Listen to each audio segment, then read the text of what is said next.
Ndagusuhujeho neza amatwi muri aka kanya urasuzwa na Padiri Janvier Nsanzineza. Mu gace gaherutse muri uru ruhererekane nise Dusobanukirwe Bibiliya, twabonye ko Bibiliya ari igitabo gitagatifu gihebuje ibindi byose, kirimo ijambo ry'Imana, gikubiyemo kandi iby'ingenzi Imana yahishuriye umuryango wayo, ibyiza yawukorewe, ibitewe n'urukundo iwufitiye.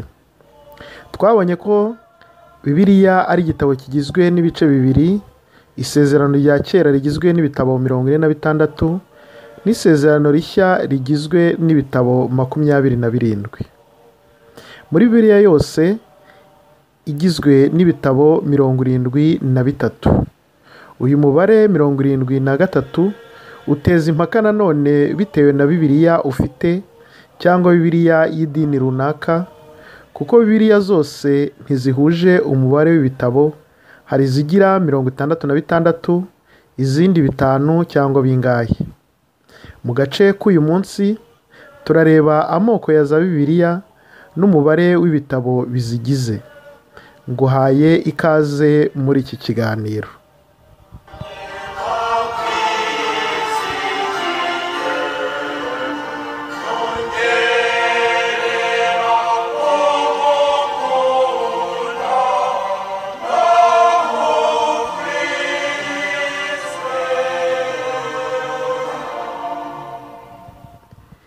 Mbere yuko ntangira agace k'uyu munsi, icyambere nakubwira nuko Bibiliya tugiye kugaragariza amoko zitavuga ibintu binyuranye, ahubwo turabivuga tugendeye ku buryo zagiye zandikwa. Kwandika Bibiliya byatwaye igihe kirekire, ku buryo twavuga ko ari ukuva mu kinyejana cya 11 mbere ya Yezu kugeza mu kinyejana cya mbere nyuma ya Yezu. Dore uko izo Bibiliya zakurikiranye. Habanje Bibiliya y'Abahebureyi yanditse mu Gihebureyi, hakurikiraho Bibiliya y'i Alexandria yanditswe mu Kigereki. Bibiliya yaje bwa mbere y'Abahebureyi yanditswe guhera mu kinyejana cya 11 mbere ya Yezu, ariko nyuma y'isenywa ry'ingoro mu mwaka wa 70 nyuma ya Yezu, nibwo abahanga bateraniye i Jamnia mu kiswe Congrès de Jamnia, ni muri Israheli, kugira ngo bashyire hamwe ibitabo by'isezerano rya kera byari mu rurimi rw'Igihebureyi. Ibyo bitabo bikora Bibiliya ifite ibitabo 24 biri mu matsinda atatu, harimo itsinda rya mbere ryitwaga Tora, rivuga ku mategeko, bikubiyemo ahanini inyigisho zikubiye mu bitabo 5 bya Musa. Hakaza itsinda rya kabiri bita Nebiyim, ari ryo ribumbiye hamwe abahanuzi. Hakaba itsinda rya gatatu bita Ketubim, ribumbiye hamwe ibindi bitabo byose. Iyi Bibiliya rero y'Abahebureyi ari nayo yabayeho bwa mbere, ntigira isezerano rishya, ikaba igizwe gusa n'ibitabo 24 nk'uko nabivuze. Bibiliya yaje bwa kabiri yakurikiyeho ni Bibiliya yitwa Septante, Bibiliya yakorewe Alexandria. Ni uguhera mu kinyejana cya 6 mbere ya Yezu, aho habayeho guhindura Bibiliya mu rurimi rw'Ikigereki i Alexandria mu gihugu cya Misiri. Iyo Bibiliya yiswe Septante kubera ko yakozwe n'abantu b'inyangamugayo 72 mu minsi 72. Iyi Bibiliya yari igenewe Abayahudi bari barahungiye mu Bugereki no mu bindi bihugu byavugaga Ikigereki, mu gihe Abayahudi bandi bari barajyanywe bunyago i Babiloni, bakaba nabo baravugaga Ikigereki. Iyo Bibiliya yari ifite intondeke y'ibitabo itandukanye n'iy'Abayahudi bo muri Palestina bari barasigaye mu gihugu cyabo n'abari barajyanywe bunyago, bituma habaho ibyanditswe bitagatifu biri amoko abiri kugeza iki gihe.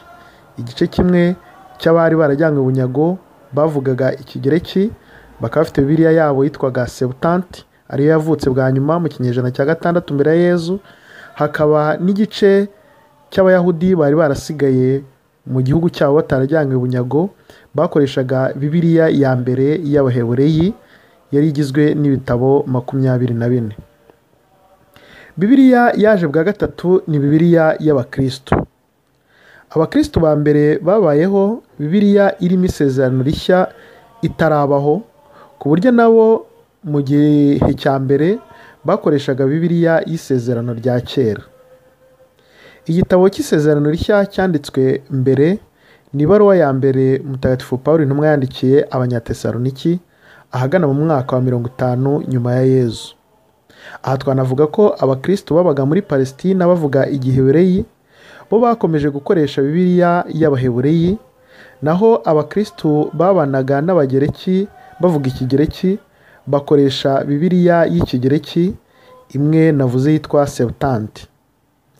Iryo tandukana ryakomeje kubaho kugerana n'uyu munsi, kuko Abaprotestani bakoresha Bibiliya y'Abahebureyi ifite intondeke y'ibitabo ntoya, ibitabo 66, Bibiliya y'Abaprotestani, naho Abagatolika bagakoresha Bibiliya y'Ikigereki ifite intondeke y'ibitabo ndende, ni ukuvuga ibitabo 73. Bibiliya y'Igihebureyi ibura ibitabo 7 ugereranyije na Bibiliya y'Ikigereki imwe navuze yitwa Septante.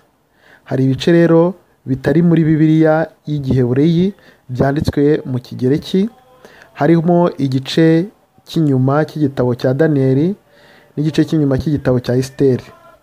Ni ukuvuga ko nabyo byanditswe mu rurimi rw'Ikigereki. Ibitabo 7 rero biri muri Bibiliya y'Ikigereki cyangwa Septante bitagaragara muri Bibiliya y'Abahebureyi ni igitabo cya Tobi, igitabo cya Yudita, igitabo cya mbere n'icya kabiri cy'Abamakabe, umuhanuzi Baruki, igitabo cy'ubuhanga n'igitabo cya mwene Siraki. Nk'uko nabivuze rero, ibi bitabo biri mu Kigereki bigaragara no muri Bibiliya y'Abagatolika, naho ibi bitabo bitagaragara muri Bibiliya y'Abahebureyi ni nabyo bigize Bibiliya y'Abaprotestani.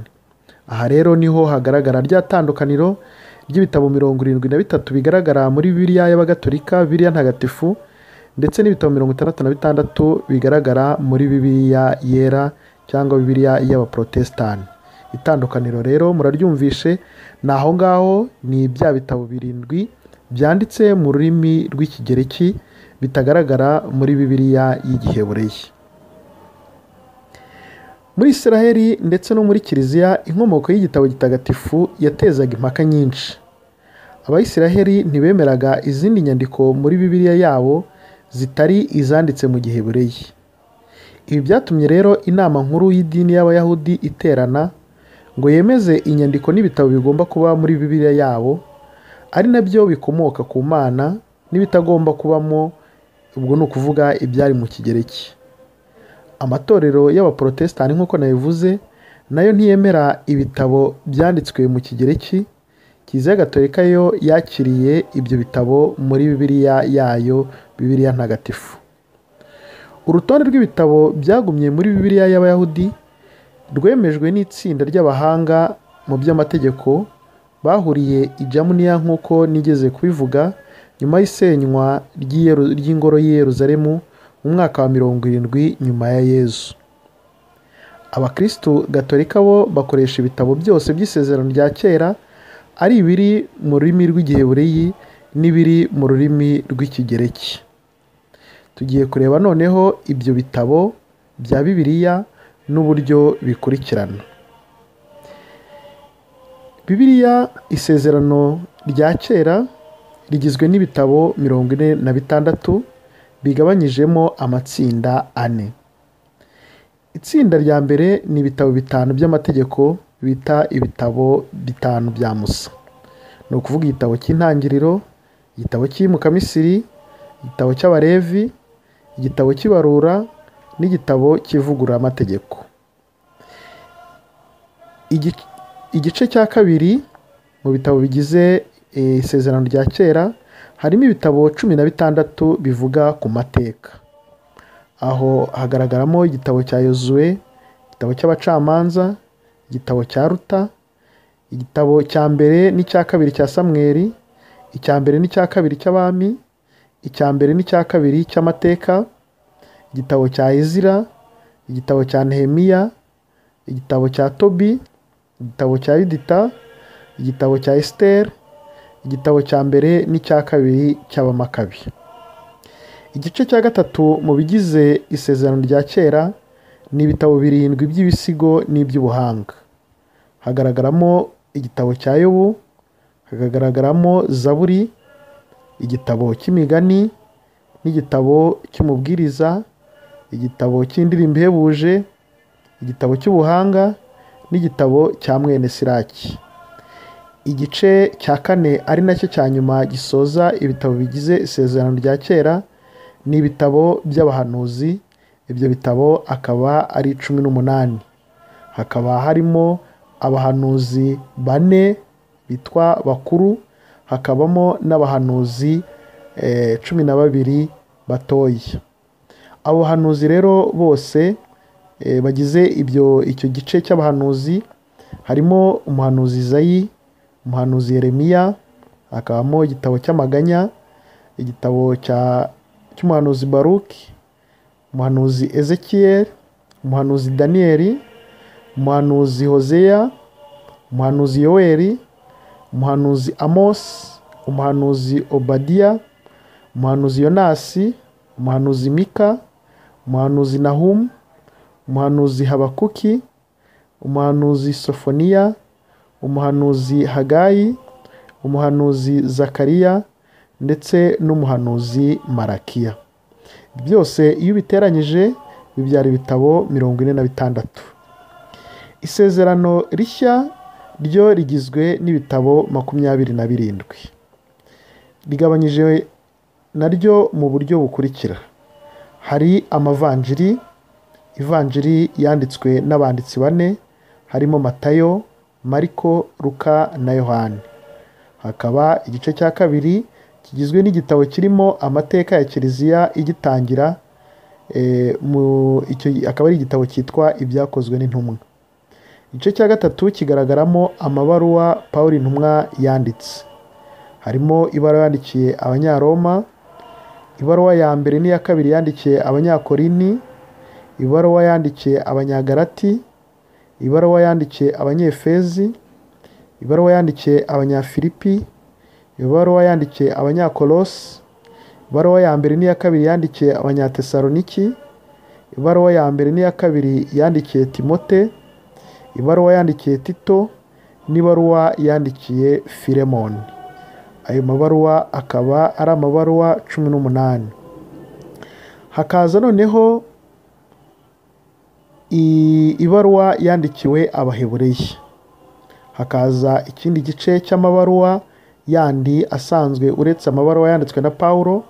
Harimo ibaruwa ya Yakobo, ibaruwa ya mbere n'iya kabiri ya Petero, ibaruwa ya mbere n'iya kabiri n'iya gatatu ya Yohani ndetse n'ibaruwa ya Yuda.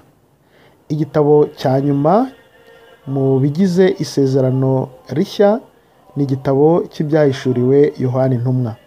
Umubare wose ukaba ibitabo 27, wakongeraho 46 byo mu isezerano rya kera, byose hamwe bikaba ibitabo 73. Bibiliya rero nk'uko maze kubivuga igabanyijemo ibice 2: isezerano rya kera n'isezerano rishya. Buri sezerano rigabanyijemo ibice, ririmo ibitabo 73 nk'uko nabyo nabivuze.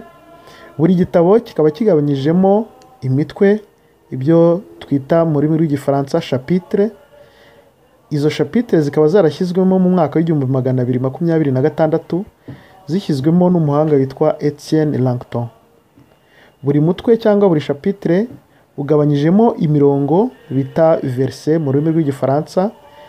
Izo verse zo zikaba zarashyizwemo mu mwaka w'1551 zishyizwemo n'uwitwa Robert Etienne.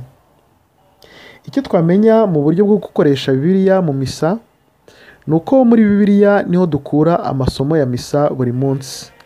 Abateguye neza mu gatabo bita Ordo ari amasomo ya buri munsi mu gihe cy'umwaka wose, nanone bigendeye ku mwaka turimo wa liturujiya, kuko liturujiya igabanyijemo imyaka 3 ariyo umwaka A, umwaka B n'umwaka C. Muri buri mwaka Kiliziya yaduteguriye amasomo adufasha kumenya Imana Data n'uwo yatumye Yezu Kristo. Muri iyo myaka 3 rero tuba tuzengurutse ibitabo byose byo muri Bibiliya tukongera tugatangira. Ayo masomo kandi ajyana n'igihe tugezemo, niba ari Adiventi, Noheli, igisibo, Pasika cyangwa igihe gisanzwe cyangwa iminsi mikuru Kiliziya ihimbaza kuri kalendari yayo ndetse n'abatagatifu, byose biba biteguye neza muri ka gatabo navuze kitwa Ordo, agatabo karimo amasomo ya misa. Aha niho usanga muri rusange amasomo yasomwe mu misa uyu munsi aba ari amwe ku isi yose iyo nta rengayobora ryabayeho muri Kiliziya y'ahantu runaka. Mu kiganiro gitaha noneho tuzareba abanditse ibyo bitabo byose dusanga muri Bibiliya, tumenye n'impamvu ntawe ushobora kwandika ubu ngubu ngo nawe igitabo cye cyongerwe muri Bibiliya, cyane ko twabonye ko n'ubundi ibitabo byagiye byiyongera uko imyaka yahitaga indi igataha. Kumenya abanditse ibyo bitabo byo muri Bibiliya kandi bijyana no kwinjira noneho mu buryo bwimbitse mu mateka y'umuryango wa Isiraheli, kuko ariyo nkomoko y'abanditsi n'inyandiko dusanga muri Bibiliya.